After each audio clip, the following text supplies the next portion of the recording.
मध्य प्रदेश के एक औसत जनसंख्या वाले शहर शानपुर की पाश कॉलोनी के शांत वातावरण में बने एक सुंदर से घर की चारदीवारी के अंदर आंगन में रसोई की तैयारी करती हुई सुप्रिया को उसके पति देवराज ने घर की बैठक से ही आवाज़ देकर बुलाया।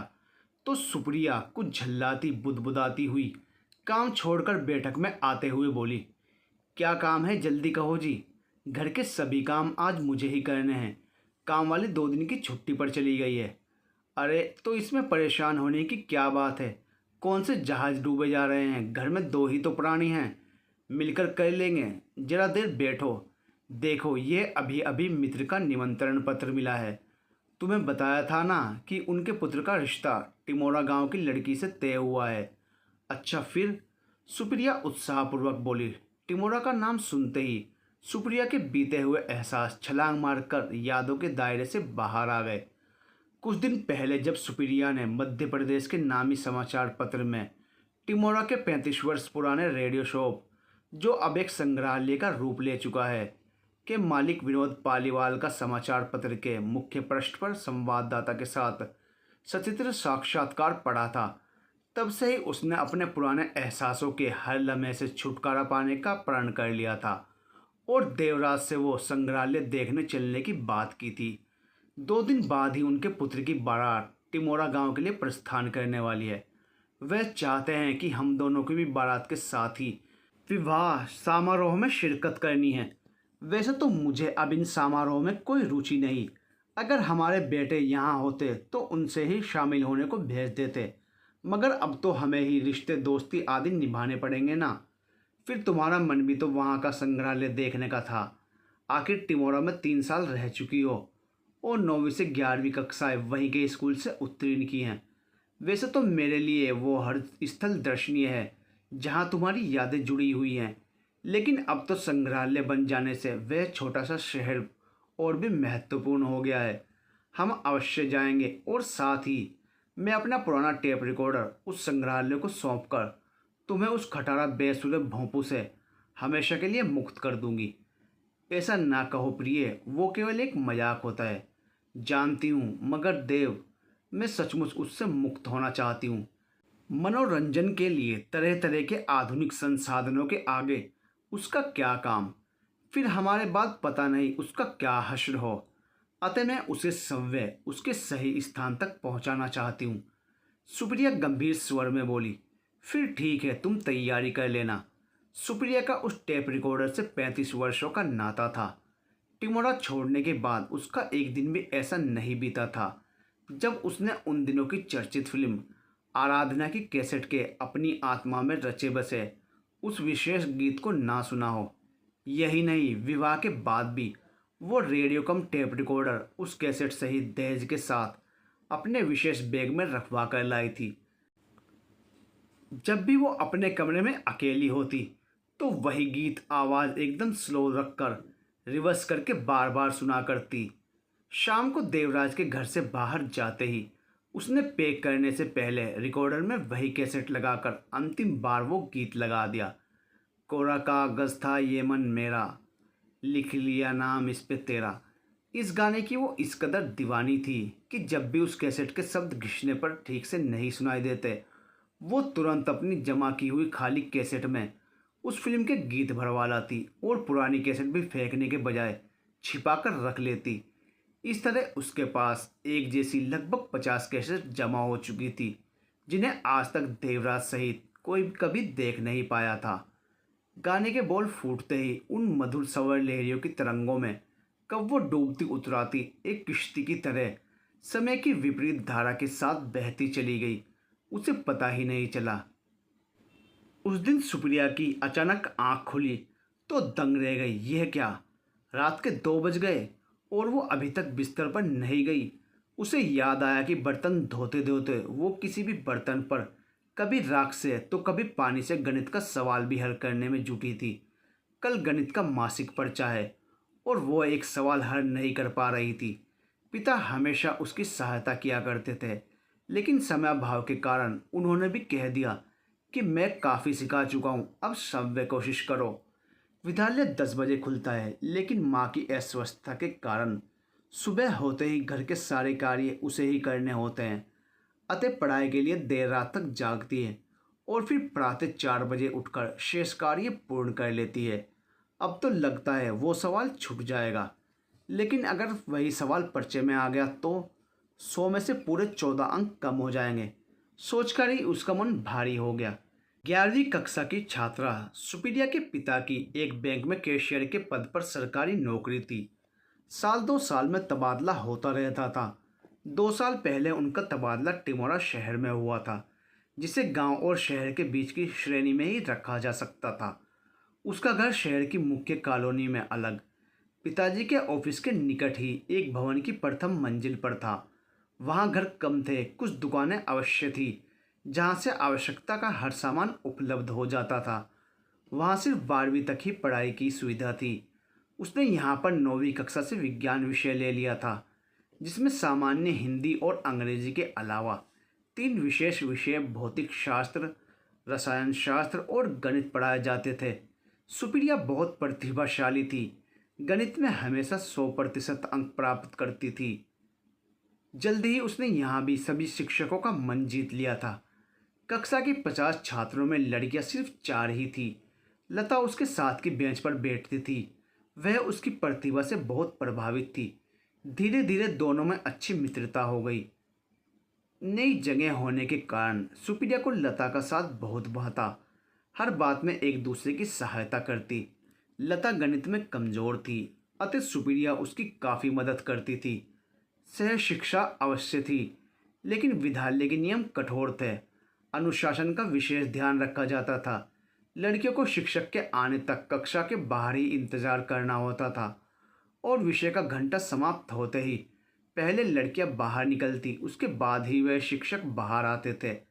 सुप्रिया ने 9वीं कक्षा में प्रथम आने वाले पहले के मेधावी छात्रों को मात देकर गणित में विशेष 100% अंकों के साथ प्रथम स्थान प्राप्त किया था। 10वीं बोर्ड की वार्षिक परीक्षा में भी उसने तीनों विषयों में विशेष योग्यता के साथ कक्षा में सर्वोच्च अंक प्राप्त किए थे। 11वीं की परीक्षा भी बोर्ड से होनी थी, अतः उसने मेहनत भी करनी थी। उसने जल्दी जल्दी रगड़कर बर्तन धोए। आहट से माँ की नींद खुल गई। रसोई में आकर हैरान होकर बेटी से पूछा, क्या हुआ प्रिया बेटी, अभी तक रसोई में क्या कर रही हो? माँ, मेरा एक सवाल हल नहीं हुआ। कल गणित का पर्चा है। और उसकी आंखों में आंसू आ गए। माँ ने उसे प्यार से गले लगा लिया। तो क्या हुआ? यह तो मासिक पर्चा है, इतने परेशान होने की क्या आवश्यकता है? अब सुप्रिया माँ को कैसे समझाती कि यह साल उसके लिए कितना महत्वपूर्ण है और गणित में एक अंक भी कम होना उसे कितने तनाव में डाल देता है। बत्ती बुझाकर वो बिस्तर पर चली गई, लेकिन नींद तो जैसे रूठी हुई थी। झपकी लगती और ख्वाब में उसे सवाल दिखने लगता। जैसे तैसे सुबह हुई। उसने जल्दी से सारे काम निपटाए और तैयार होकर फिर से सवाल हल करने में जुट गई। विद्यालय घर से काफ़ी दूर था, फिर भी वह स्कूल हमेशा पक्की सड़क वाले लंबे रास्ते से जाया करती थी। पहुंचने में आधा घंटा लग जाता था। एक कच्चा रास्ता खेतों से होकर भी जाता था। जब देर हो जाती तो उसी रास्ते से चल देती थी, जो उसे 10 मिनट में पहुंचा देता था। लेकिन उसका घर पिता के कार्यालय के पास होने के कारण मुख्य बस्ती से दूर था और यहाँ से उसे अकेली जाना होता था। अतः वहाँ से आते जाते मनचलों की छेड़छाड़ का डर भी बना रहता था। विद्यालय 10 बजे खुलता था। पिता का कार्यालय जाने का भी यही समय होता था। उसने तैयार होते हुए जब बेटी को तनाव में देखा तो उसे याद आया कि सुप्रिया ने एक सवाल का हल पूछा था। उसको पछतावा हुआ कि वो बेटी की मदद क्यों नहीं कर पाया। उसने सुप्रिया को सवाल दिखाने को कहा तो सुप्रिया की जैसे बाँछें खिल गई। 15 मिनट में पिता ने हल निकाल कर दे दिया। जुलाई का महीना था। बाहर घनघोर वर्षा हो रही थी। मौसम में काफ़ी ठंडक हो गई थी, लेकिन अब उसे कोई चिंता नहीं थी। उसे जैसे पंख लग गए थे। उसने घड़ी देखी तो घबरा गई। 9:45 बज रहे थे। अतः उसने कांपते मन से खेतों के बीच वाले कच्चे रास्ते से जाने का निर्णय लिया। चारों तरफ अंधेरा छाया हुआ था। धुआंधार बारिश से नदी नाले उफान पर थे। बादल और बिजली के गरजने चमकने में होड़ लगी हुई थी। लगता था जैसे आज ही अपने सारे अरमान पूरे करने को उद्यत हो। सुप्रिया ने एक हाथ पर किताबों से भरा हुआ पॉलिथीन का बैग जमाया और एक हाथ में छाता लिया। फिर जल्दी जल्दी पग बढ़ाती हुई चल दी। कच्ची मिट्टी और ऊपर से बारिश का जोर, कदम जैसे बढ़ते ही नहीं थे। जूते मिट्टी से लथपथ होकर मानो भारी हो चुके थे। उसे अपने निर्णय पर पछतावा हो रहा था, लेकिन अब क्या हो। सामने विद्यालय को जाने वाली पक्की सड़क अब साफ नजर आ रही थी। ज्यों ही वह सड़क पर जाने के लिए वर्षा से पूरी बहती हुई नाली, जो पानी के कारण नाला बन चुकी थी, पार करने लगी, तेज हवा से छाता पलट गया और हाथ से छूटकर पानी में नाव जैसा तैरकर दूर जाने लगा। घबराकर सुप्रिया उसे पकड़ने लपकी तो एक किताब खिसककर पानी में गिर गई। उसने छाता छोड़ जल्दी ही झुककर किताब उठा ली, मगर अब वो पानी में पूरी तरह भीग चुकी थी और एहसासी सामने देखकर सहायता के लिए चिल्लाने लगी।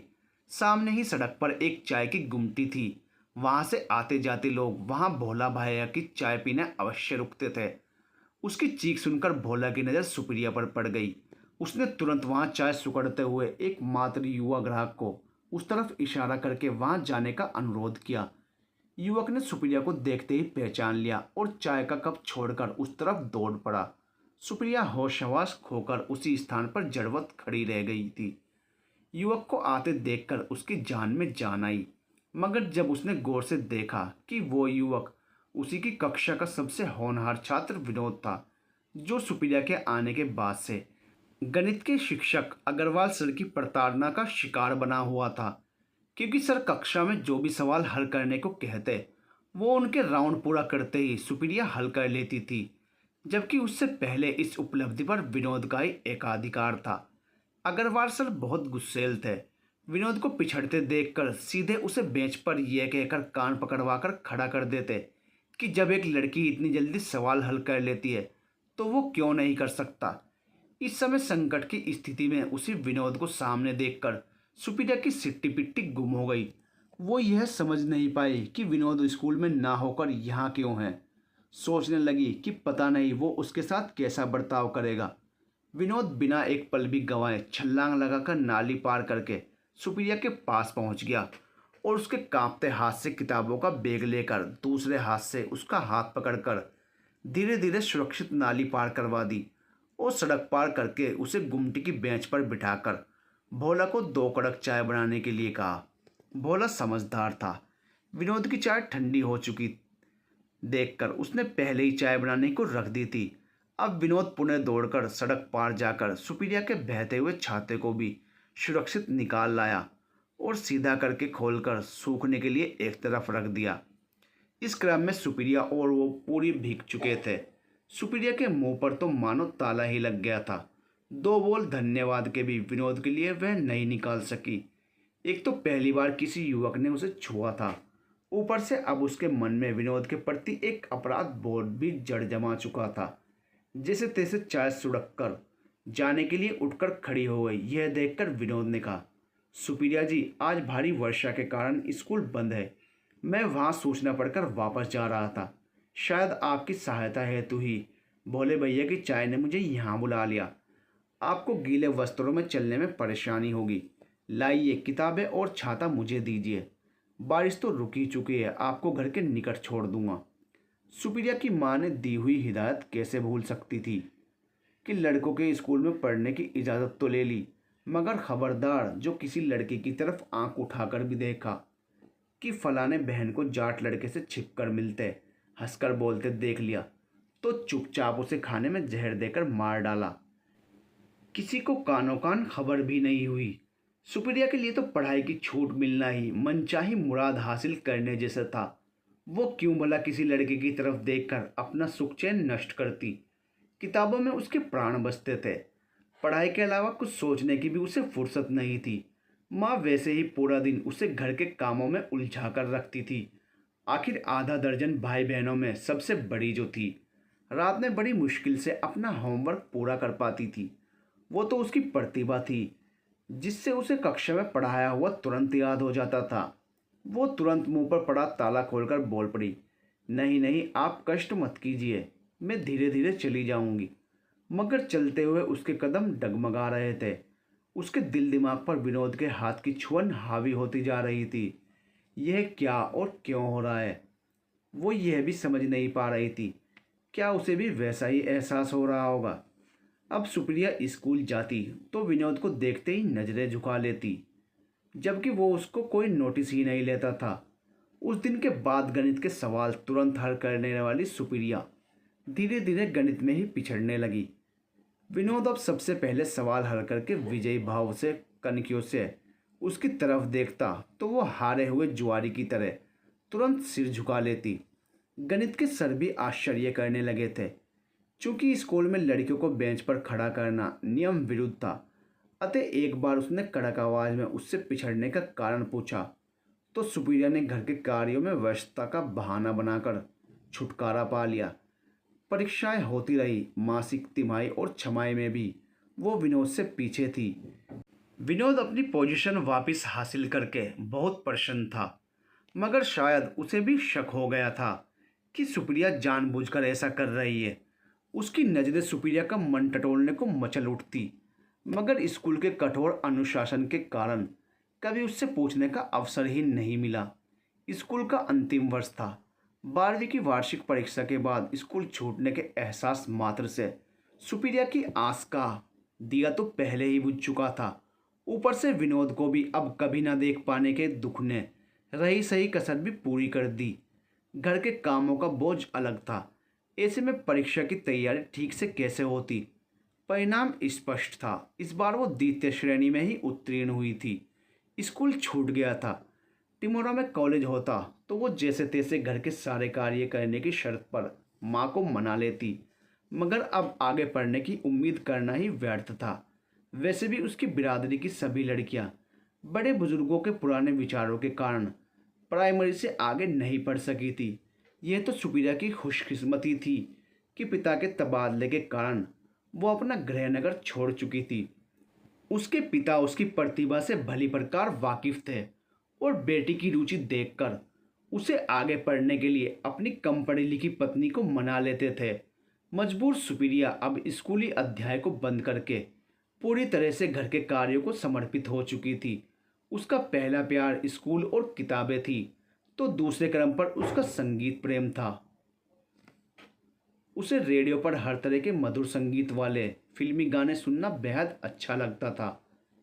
नई दिनचर्या के तहत अब पाँव फटते ही वो बिस्तर छोड़कर उठ जाती और आंखें मलते हुए बैठक की खिड़की खोलकर ताज़ा हवा फेफड़ों में भरती हुई स्टूल खींचकर सोफे के साथ सटाकर उसके सहारे उस ऊंचे स्टूल पर चढ़कर अपनी अभ्यस्त उंगलियों से खिड़की के बगल में ही एक ताक पर रखे हुए रेडियो के बटन दबाकर अपने मनपसंद स्टेशन की सुई मिलाती और सुमधुर गीतों की स्वर लहरी अंदर बाहर गूंजने लगती। रेडियो फुल स्पीड पर ही चलता रहता और वो उसी टोन में गुनगुनाते हुए घर के छोटे बड़े सभी काम निपटाती रहती। लता शहर की मुख्य बस्ती में रहती थी। वो उससे मिलने कभी कभार आ जाया करती थी। कक्षा के अन्य विद्यार्थियों का परीक्षा परिणाम भी उसे उसी से ज्ञात हुआ।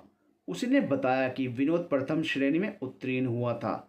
उसने सुप्रिया की द्वितीय श्रेणी में उत्तीर्ण होने पर दुख जताया, मगर उसने सखी का मन रखने के लिए यह भी कहा कि प्रथम श्रेणी से क्या होता है, संभालना तो उसे भी अपने पिता की रेडियो शॉप ही है ना। उसके खड़ूस पिता पढ़ाई के लिए कहीं नहीं भेजने वाले। वे बेटे के लिए रेडियो शॉप नए स्थान पर शिफ्ट करने के उसे नया रूप देने का विचार रखते हैं।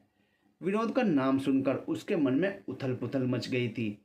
उसने तो उस छुअन को दिल के दायरे में हमेशा के लिए कैद कर लिया था, अतः वो चाहते हुए भी इस बारे में अधिक कुछ नहीं पूछ सकी थी।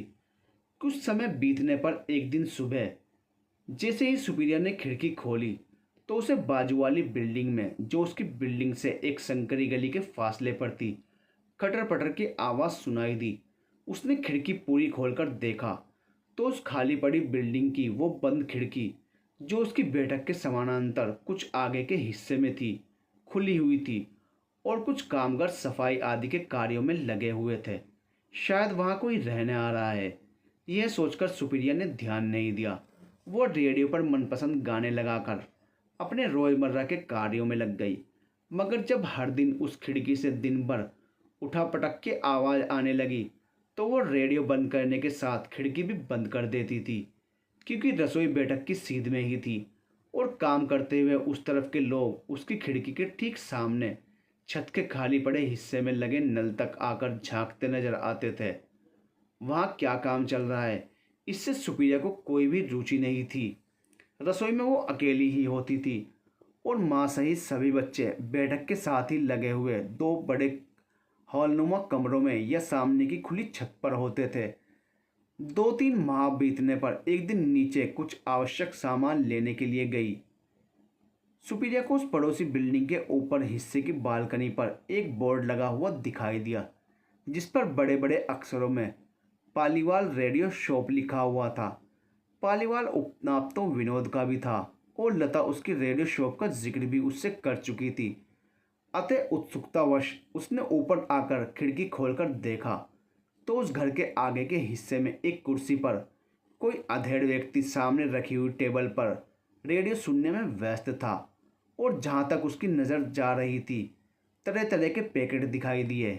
सुप्रिया ने कुछ समझने में नाकामयाब होकर उस समय तो खिड़की वापस बंद कर दी, मगर उसकी जिज्ञासा शांत नहीं हुई। वो जानना चाहती थी कि ये पालीवाल कौन है और विनोद पालीवाल का उनसे कोई संबंध है या नहीं, मगर सुप्रिया के पास अधिक जानकारी जुटाने का कोई जरिया नहीं था। खिड़की से अक्सर वही व्यक्ति और आते जाते ग्राहक ही दिखाई देते थे। दिन में वो थकान उतारने के लिए आराम करती थी तो खिड़की बंद ही रहती थी।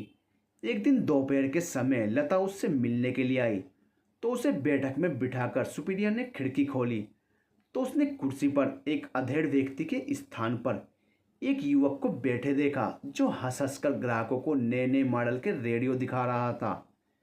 एक कर्मचारी पैकेट लाने और वापस रखने में व्यस्त था। युवक का मुंह सामने सड़क की तरफ था और खिड़की से उसका एक तरफ का हिस्सा ही दिख रहा था, मगर सुप्रिया ने क्षण मात्र में ही उसे पहचान लिया। वो विनोद ही था, वही विनोद जिसने अनजाने में उसे अपना स्पर्श सुख देकर उसका सुख चैन लूट लिया था। वो घबराहट में जल्दी से वहां से हट गई और खिड़की का एक तरफ का पल्ला कुछ बंद कर दिया। लता उसे अपने विवाह का निमंत्रण पत्र देने आई थी और जल्दी में थी। उसने आग्रह करके सुप्रिया से विवाह समारोह में से परिवार आने का वादा लिया और चाय पीकर खुद तो चली गई, मगर उस खुली खिड़की के साथ उसके मन के बंद कपाट भी खोल गई। शायद विनोद की दुकान पर आने का समय दोपहर का ही होगा, क्योंकि सुबह शाम उसके पिताजी ही होते थे। अब तो सुप्रिया के मन को चैन ही नहीं आ रहा था। उस दुकान की खिड़की की कुर्सी ऊंची होने से वहां बैठा हुआ व्यक्ति साफ दिख जाता था, मगर सुप्रिया की बैठक पिछले हिस्से में होने से उस तरफ बैठे हुए व्यक्ति का ध्यान इस तरफ बिल्कुल नहीं जाता था। मगर दोनों घर एक सीध में होते हुए कब तक वो भी अनजान रह सकता था। एक दिन शाम को वो बालकनी में बच्चों के साथ खड़ी थी कि वापस मुड़ते हुए अचानक विनोद की नज़र उस पर पड़ गई। नज़रें मिली तो विनोद अविश्वसनीय नजरों से उसे ताकने लगा, फिर जल्दी से मुस्कुराकर हाथ हिलाकर अभिवादन किया। सुप्रिया ने सिहर कर किसी बच्चे की नज़र पड़ने से पहले ही नज़रें झुका ली और अंदर चली गई। सुप्रिया ने इस मुलाकात को सामान्य रूप में लिया और सोचा कि विनोद तो उस किस्से को भूल ही चुका होगा, उसे भी सब कुछ भूलकर आगे की सुध लेनी चाहिए। लेकिन यह सब इतना आसान नहीं था। अगले दिन से विनोद के दुकान पर बैठने का समय बढ़ चुका था और वो अब अक्सर अपने पिता के वापस आने के बाद वापस न जाकर वहीं बैठा रहता था और देर रात को अपने पिता के साथ ही घर जाता था। उसके पिता पुत्र की कार्यों में रुचि देखकर संतुष्ट थे तो विनोद की नज़रें खिड़की के पास बजते हुए रेडियो से सुप्रिया की उपस्थिति भांपकर अपनी संतुष्टि का सामान तलाशने लगती थी। सुप्रिया अब दिन में भी झपकी नहीं ले पाती थी। कोई ना कोई किताब लेकर देर तक बैठक में ही बनी रहती थी और खिड़की से खिड़की तक नजरें मिलाने और झुकाने का सिलसिला जारी रहता था। अगले दिन विनोद के दिन में दुकान पर आते ही उसकी टेबल पर रखे हुए रेडियो पर उन दिनों की चर्चित फिल्म आराधना का गीत कोरा कागज था ये मन मेरा, लिख लिया उस पे नाम तेरा बजने लगा। यह फिल्म सुप्रिया अपने परिवार के साथ वहाँ के सिनेमा हॉल में देख कर आई थी। उस गाने के बोल उसके मन में भी डेरा डाले हुए थे। मगर जब लगातार उसी फिल्म के गाने एक के बाद एक बजने लगे तो सुप्रिया हैरत में पड़ गई और बैठक की खिड़की बंद करके स्टूल पर चढ़कर अपने रेडियो की सुई हर स्टेशन पर मिलाने लगी। मगर कहीं भी वे गाने इस समय नहीं बज रहे थे। सुप्रिया का दिमाग यह पहली बूझने में असमर्थ था कि यह कैसे हो रहा है। वो अपने पिता की मुंह लगी लाडली बैठी थी। उसने पिताजी के कार्यालय से वापस आते ही पूछ लिया कि उसके रेडियो में पड़ोस में बजने वाले गाने क्यों नहीं आ रहे हैं। पिताजी ने हंसते हुए कहा, बेटी ये गाने रेडियो पर नहीं बज रहे होंगे, ये टेप रिकॉर्ड पर लगी हुई कैसेट के होंगे। आजकल नई तरह के रेडियो कम टेप रिकॉर्डर बाजार में आ गए हैं। सुप्रिया के लिए यह जानकारी नई थी। वो तुरंत बोल पड़ी, ऐसा है तो पिताजी यह रेडियो भी कितना पुराना हो चुका है। आप मुझे पड़ोस की दुकान से वैसा ही रेडियो कम टेप रिकॉर्डर दिला दीजिए ना। माँ ने अंदर से उनकी बातचीत सुन ली थी। तुरंत आकर बोली, घर में इसी को ही गाने सुनने का चस्का लगा हुआ है। और फिर उसके पिताजी उसको विनोद की दुकान से नया टेप रिकॉर्डर दिलवाने गए। विनोद सुप्रिया को देखकर खुश हुआ और नए नए मॉडल के टेप रिकॉर्डर दिखाने लगा। सुप्रिया ने टेप रिकॉर्डर का एक सुंदर आकर्षक मॉडल पसंद किया। विनोद ने कुछ कैसेट लाकर सामने रखी और ट्रायल के लिए आराधना फिल्म के गानों की ही एक कैसेट टेप रिकॉर्डर में लगाकर चालू करके दिखाया। पहला गाना वही था जिसने उसके मन के तार छेड़कर तन का अंग अंग तरंगित कर दिया था। सुप्रिया के पिता ने टेप रिकॉर्डर फाइनल करते हुए कहा, यह कैसेट भी बिटिया के लिए इसके साथ पैक करके घर भेज दीजिएगा। इसके गाने सुनकर ही इसका मन टेप रिकॉर्डर खरीदने का हुआ था। सर यह कैसेट तो इस टेप रिकॉर्डर के साथ फ्री गिफ्ट है अंकल। आप चाहें तो अपनी पसंद के गानों की दूसरी कैसेट भी यहाँ से ले सकते हैं और चाहें तो खाली कैसेट में ये अपनी पसंद के गाने भी भरवा सकती हैं। विनोद ने जल्दी से आगे रहकर बोल दिया। सुप्रिया समझ गई थी कि विनोद ने जानबूझकर वही कैसेट लगाकर दिखाई है। उसने कवर पर गाने देखकर अपनी पसंद की 2 कैसेट और खरीद ली और कनखियों से विनोद को देखा तो वो उससे नज़रें मिलाने को ही उतावला दिखा। घबराकर सुप्रिया ने नज़रें झुका ली और पिता के साथ अपने घर वापस आ गई।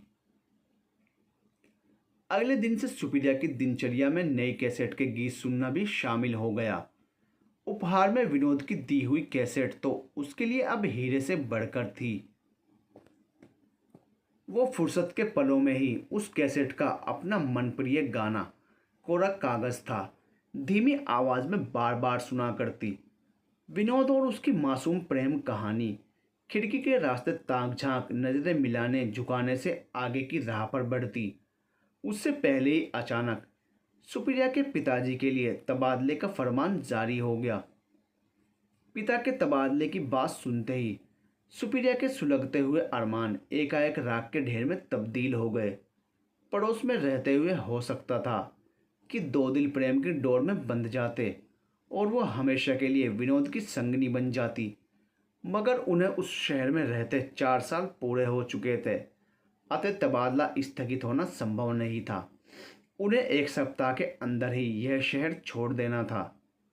उसी दिन से नए स्थान पर जाने के लिए सुप्रिया बुझे मन से माँ के साथ सामान की पैकिंग में जुट गई। सुप्रिया दिन में अब बैठक की खिड़की बंद ही रखने लगी थी और टेप रिकॉर्डर भी मुंह छिड़ाने लगा था, अतः उसने उसे भी पैक करके रख दिया। जाने का दिन तय था, मगर सुप्रिया विनोद को किस तरह सूचित करे यह तय नहीं कर पा रही थी। उसकी खिड़की बंद देखकर ना जाने विनोद पर क्या प्रतिक्रिया हो रही होगी। खिड़की खोलती भी तो उसकी नज़र मिलाना उसका दिल तार तार न कर देता। 1 सप्ताह बीतने में समय ही कितना लगता है। आखिर वो उदास दिन भी आ ही गया। सामान वाहन पर लादा जा रहा था। दोपहर तक लगभग घर खाली हो चुका था। सुप्रिया ने उस समय उस तरफ विनोद के होने का अंदाज़ा लगाकर अंतिम बार खिड़की खोली तो विनोद को तितर बितर हुए लिए के साथ आगे की बालकनी में उनके सामान से भरे वाहन की तरफ देखते पाया। उसे शायद उनके जाने की जानकारी हो गई होगी, यह सोचकर सुप्रिया उसके अंदर आने के इंतजार में खिड़की के पास ही खड़ी रही। कुछ देर में विनोद पलटकर अंदर आया तो सुप्रिया को झांकते देखकर सवालिया नजरों से उसे देखा तो सुप्रिया ने विदा की मुद्रा में हाथ हिलाकर नजरें झुका ली और भारी मन से खिड़की से हट गई। इस तरह उनकी प्रेम कहानी स्पर्श सुख से नैन सुख तक सफर करके मिलन की राह पर पग रखने से पहले ही गुमराह हो गई। टिमोरा छोड़कर सुप्रिया का परिवार नए शहर शानपुर पहुंच गया। कुछ समय व्यवस्थित होने में बीत गया, फिर जिंदगी उसी ढर्रे पर चलने लगी। सुप्रिया की माँ अब उसके पिता पर उसके लिए लड़का तलाश करने का दबाव बनाने लगी थी। उन दिनों अपने विवाह की चर्चा में लड़कियों का हस्तक्षेप वर्जित था। लड़का लड़की एक दूसरे को विवाह के बाद ही देख सकते थे। विवाह खानदान के बड़े बुजुर्गों की सहमति से माता पिता ही तय करते थे। पत्नी की बात से सुप्रिया के पिता विशन सिंह का ध्यान अपने ही कार्यालय में क्लर्क के पद पर कार्यरत एक युवक की ओर गया। एक दिन उसने उसे कार्यालय के अपने सहकर्मी से उसके घर परिवार और शिक्षा आदि के बारे में पूछताछ की तो पता चला कि उसका नाम देवराज सिंह है और वो पड़ोस के ही गांव से नौकरी के लिए यहीं रहने लगा है और अभी अविवाहित है। उसके कार्य और व्यवहार से कार्यालय के सभी कर्मचारी संतुष्ट थे। उसने ग्रेजुएशन भी यहीं के कॉलेज से की थी। विशन सिंह को सुप्रिया के लिए देवराज हर तरीके से उचित प्रतीत हुआ। एक दिन उसने उसे अपने केबिन में बुलाकर सीधे ही कहा कि अगर उसकी सहमति हो तो वो उससे अपनी पुत्री के रिश्ते के लिए उसके माता पिता से बात करना चाहेंगे। देवराज ने कहा, सर मेरे माता पिता भी मेरे लिए उचित लड़की की तलाश में हैं। मैं अपने माता पिता को यहीं बुला लूँगा। अगर उनको यह रिश्ता स्वीकार होगा तो उसे कोई आपत्ति नहीं होगी। इस तरह दोनों परिवारों की सहमति से सुप्रिया का विवाह देवराज से तय हो गया। सुप्रिया भी विनोद की स्मृतियों को भूलकर नए वैवाहिक जीवन के लिए शव्य को तैयार करने का प्रयास करने लगी। विवाह की पवित्र वेदी पर पानी ग्रहण संस्कार के समय अपना हाथ देव के हाथ में देते हुए उस पहली छुअन के एहसास से सुप्रिया का उसका स्वांग कांप उठा। फिर जैसे जैसे पंडित जी मंत्रोच्चार के साथ साथ इस संसार का भावार्थ बताते गए वैसे वैसे वो अपनी उन भावनाओं की आहुति हवन कुंड के हवाले करने के साथ भूलती चली गई कि यह हाथ पहले उसने छुआ था। अब इस हाथ पर केवल उसके पति का अधिकार था और उसके प्रति पूर्ण समर्पण के पर्ण के साथ उसने अपने विवाहित जीवन में प्रवेश किया। देवराज एक अच्छा इंसान तो था ही, वो एक अच्छा पति भी साबित हुआ। सुप्रिया को असीम प्यार और सम्मान के साथ हाथों पर रखता था। कालांतर में उनके 2 पुत्र हुए। सुप्रिया का मायका पास होने से उनके पालन पोषण में भी पूरे परिवार का साथ मिला था। समय गुजरता गया और पारिवारिक जिम्मेदारियों में व्यस्त सुप्रिया अपने पुराने दिन और नादान उम्र का वो अल्पकालिक प्रेम प्रसंग उसकी स्मृतियों में कैद होकर रह गया था। फिर भी कुछ बाकी था। मायके से लाया हुआ टेप रिकॉर्डर और कुछ कैसेट उसने अपने कमरे में ही रखे हुए थे, जिनमें विनोद द्वारा दी हुई आराधना फिल्म के गानों वाली कैसेट भी शामिल थी। देव के प्रति पूरी तरह समर्पित होते हुए भी उसने कभी वो प्रसंग उसके साथ साझा नहीं किया था। वे बीते पल सिर्फ उसके अपने लिए होते थे। हर दिन उस कैसेट के अपने प्रिय गाने के साथ अधमुख की आंखों से बीते दिनों की परिधि की परिक्रमा करना उसकी दिनचर्या में शामिल था। गाना समाप्त हो चुका था और सुप्रिया की किश्ती भूतकाल के किनारे तक सैर करके वापस वर्तमान के किनारे पर आ गई थी। तंद्रा टूटते ही उसने तुरंत काम पूरा किया। कुछ ही देर में देवराज भी आ गए। 2 दिन बाद ही वह मित्र के पुत्र की बारात के साथ टिमोरा के लिए रवाना हो गए। बस के टिमोरा पहुंचने की घोषणा होते ही ऊँघते हुए बाराती सजग होकर अपना अपना सामान सहेजते हुए हुलिया ठीक करने लगे। कुछ ही देर में बस टिमोरा के 3 सितारा होटल के सामने थी। कुछ महिला पुरुष स्वागत के लिए बाहर तैयार खड़े थे। स्वागत सत्कार और अन्य सारी औपचारिकताओं के बाद सबको सादर सहित होटल के कमरों तक ले जाया गया। विवाह समारोह के लिए सजे धजे हॉल के बाहरी परिसर में जलपान, भोजन आदि की व्यवस्था थी। फेरों का समय शाम का था। समारोह स्थल कुछ दूरी पर था। वधु पक्ष के वहां पहुंचने तक उन्हें तैयार होकर बारात लेकर वहां पहुंचना था। अपना सामान एक कमरे में व्यवस्थित करने के बाद देवराज ने सबसे पहले श्रृंगारले के संपर्क नंबर पर, जो उन्होंने समाचार पत्र से ही नोट कर लिया था, फोन करके अपना उद्देश्य बताकर श्रृंगारले खुलने का समय पूछा। फोन पर विनोद पालीवाल ही थे। उन्होंने कहा, महाशय, हमारा घर परिवार अब यही है। आप सुबह 8 से 12 और शाम 3 से 6 के बीच किसी भी दिन आ सकते हैं। देवराज ने सुप्रिया से कहा, प्रिया, जल्दी तैयार हो जाओ। हमारे पास 3-4 घंटे हैं। पहले हम संग्रहालय चलेंगे, फिर और कुछ देखने घूमने लायक हुआ तो वहीं से पूछताछ करके तुम्हारा शहर देखने चलेंगे। सुप्रिया को भी 35 वर्षों से अपनी रूह में बसे उस शहर का नया रूप देखने की उत्सुकता थी। तैयार होकर दोनों ने हल्का सा नाश्ता किया और विवाह की औपचारिकताओं को नज़रअंदाज करते हुए अपने पैकेट के साथ बाहर निकल गए। सुप्रिया ने देवराज को बताया कि इतने वर्षों में शहर ने काफ़ी तरक्की कर ली है। पुराने घरों के तो हुलिये ही बदल गए हैं। देवराज ने बाहर मुख्य सड़क से एक ऑटो लिया और वे उस संग्रहालय तक बिना किसी परेशानी के पहुंच गए। सुप्रिया ने चारों तरफ नज़र घुमाकर देखा। संग्रहालय उसी स्थान पर, उसी बिल्डिंग की प्रथम मंजिल पर ही था। सिर्फ बालकनी पर टंगे बोर्ड पर पालीवाल रेडियो शॉप के स्थान पर पालीवाल रेडियो संग्रहालय लिखा हुआ था। उसके नीचे ऑनर विनोद पालीवाल भी लिखा हुआ था।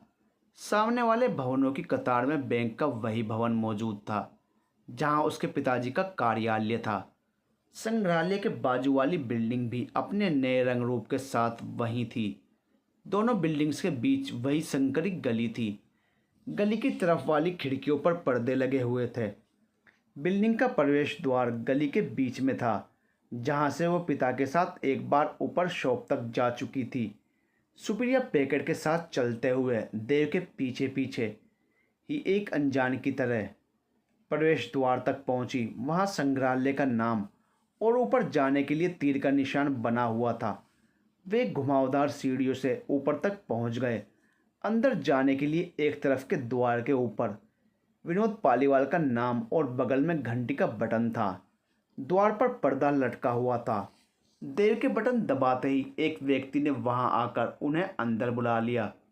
अंदर एक तरफ काउंटर नुमा टेबल के एक तरफ कुर्सी पर बैठे विनोद पालीवाल को उन्होंने तुरंत पहचान लिया, क्योंकि उसका नया चित्र वे साक्षात्कार वाले अखबार में देख चुके थे। काउंटर पर रखे हुए एक रेडियो पर पुराने मधुर गीत बज रहे थे। सुप्रिया ने बजते हुए रेडियो को गौर से देखा तो उसका कलेजा धक से रह गया। ये वही 35 वर्ष पुराना उसी का रेडियो था जिसके बदले में उसने टेप रिकॉर्डर खरीदा था।